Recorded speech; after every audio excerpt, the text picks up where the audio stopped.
बाबा श्याम की अरदास कैसे लगानी है, कब लगानी है, किस तरीके से लगानी है और कहाँ पर बैठकर लगानी है, किस दिन लगानी है और बाबा श्याम जी के मंदिर में कैसे लेकर जाना है, अरदास पूरी कैसे होगी और कब होगी। जय श्री राम दोस्तों, उम्मीद करती हूँ आप और आपका परिवार कुशल और मंगल होगा। बाबा श्याम की कृपा सदा अपने भक्तों पर बनी रहे।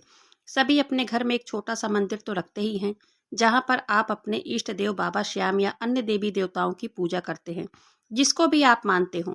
ऐसा जरूरी नहीं है कि बाबा श्याम की प्रतिमा के सामने ही अरदास या अर्जी लगानी है। क्या होता है, कुछ लोग वो भी हैं जो कभी खाटू धाम ही नहीं गए हैं और उनके घर के मंदिर में बाबा श्याम विराजमान भी नहीं हैं। तब उनको क्या क्या करना चाहिए अर्जी लगाने के लिए, तब आप इस वीडियो को पूरा ज़रूर सुनें। तब आपको समझ आएगा कि अरदास कैसे लगानी है और अरदास लगाते समय हमें क्या क्या चाहिए, और अरदास लगाते समय आपके घर के मंदिर में बैठ जाएं। तब आपको अपने घर के मंदिर में ही बैठकर अरदास लगानी है। तब आपको क्या क्या लेना है, क्या क्या लेकर बैठना है अरदास लगाने के लिए। सबसे पहले आपको एक लाल पेन लेना है, जो आपको नया लाल पेन लेकर आना है दुकान से खरीद कर। दूसरा, आपको एक मौली चाहिए, मतलब कलावा चाहिए, जो आपको 5-10 रुपए में दुकान से मिल जाएगा। अगर आपके घर पर ही है तो उसे भी यूज कर सकते हैं, ऐसा कोई बात नहीं है। और आपको एक नारियल चाहिए, वो भी आपको मार्केट से आसानी से मिल जाएगा। नारियल पानी वाला लेना है। एक आपको सफ़ेद पेपर लेना है, जो कि आपको अपने ही घर में मिल जाएगा। साथ ही अर्जी में लगाने के लिए आपको 11 रुपये लेना है। जितनी भी आपकी श्रद्धा हो, 11, 21, 51 या 101 रुपये ले सकते हैं। जितनी भी आपकी श्रद्धा हो, जितनी भी स्थिति हो आपकी, आप अपने अनुसार आप रख सकते हैं। और एक बात का हमेशा ध्यान रखिएगा, जब भी हम अरदास लगाते हैं तो उस अरदास में एक मनोकामना लिखनी है। ऐसा नहीं करना है कि बाबा श्याम मुझे नौकरी दे दो, मुझे पुत्र दे दो या फिर बिजनेस चल जाए। सिर्फ एक ही अरदास लिखनी है एक समय में। और साथ ही अपनी अरदास लिखते समय नहीं शब्द का प्रयोग नहीं करना है।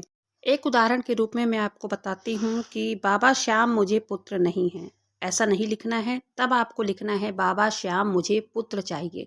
तब आपको लिखते समय एक विशेष बात का ध्यान रखना है, और फिर उसके बाद आप अपने घर के मंदिर में ही हाथ जोड़कर बाबा श्याम से हाथ जोड़कर बोलिए, हे बाबा श्याम, आपने माता मोरवी को जो 2 वचन दिए थे, उन 2 वचनों को याद कीजिए। पहला वचन है, हारे का सहारा बनूंगा। तब बोलना, इस समय मैं हर तरह से हार गया हूँ या हार गई हूँ। हे बाबा श्याम, आप मेरे सहारा बन जाओ। परंतु सच्चे और शुद्ध मन से ये भाव होना चाहिए। दूसरा वचन, किसी से कुछ भी, किसी ने कुछ भी मांग लिया तो मैं इनकार नहीं करूँगा। कई बार हम हर तरह से हारे नहीं होते, पर हमारी बहुत सी इच्छाएं होती हैं। बाबा मेरी नौकरी में तरक्की हो जाए, मुझे एक बेटा हो जाए। तब दोनों हाथ उठा के बाबा श्याम से बोलिए, बाबा श्याम हमारी अरदास को पूरा करें। और उसके बाद आपको अर्जी या अपनी अरदास शुरू करनी है, लिखनी है। सबसे पहले आपको पेपर पर जय श्री श्याम लिखना है। फिर आपको जय श्री हनुमान लिखना है।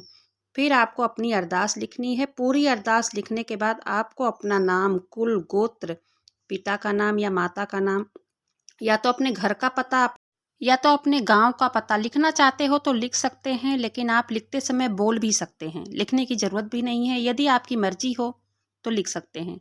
क्या होता है कि आप अपनी एक ही अर्जी लिखते हैं, लेकिन मंदिर में हजारों भक्तों की अर्जियां आती हैं।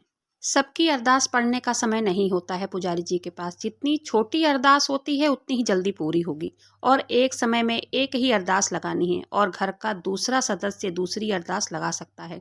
एक व्यक्ति एक ही अरदास एक समय पर लगा सकता है। अरदास लगाने के बाद आपको ये ज़रूर बोलना है कि बाबा मेरा यह काम हो जाए तो मैं 50 रुपये का या 101 रुपये का प्रसाद बांटूंगा या बांटूंगी, और मैं तेरे धाम जरूर आऊंगी या आऊंगा।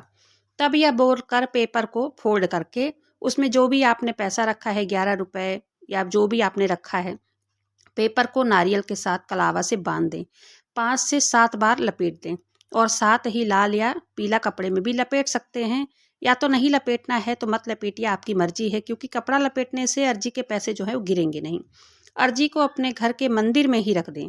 बाबा श्याम से बोल दें कि बाबा श्याम हमारी जैसे ही अरदास पूरी होगी वैसे ही इस अर्जी को लेकर दरबार आऊंगी या आऊँगा। और जब आपकी अरदास पूरी हो जाए तब तुरंत ही बाबा के दरबार पहुंच जाएं।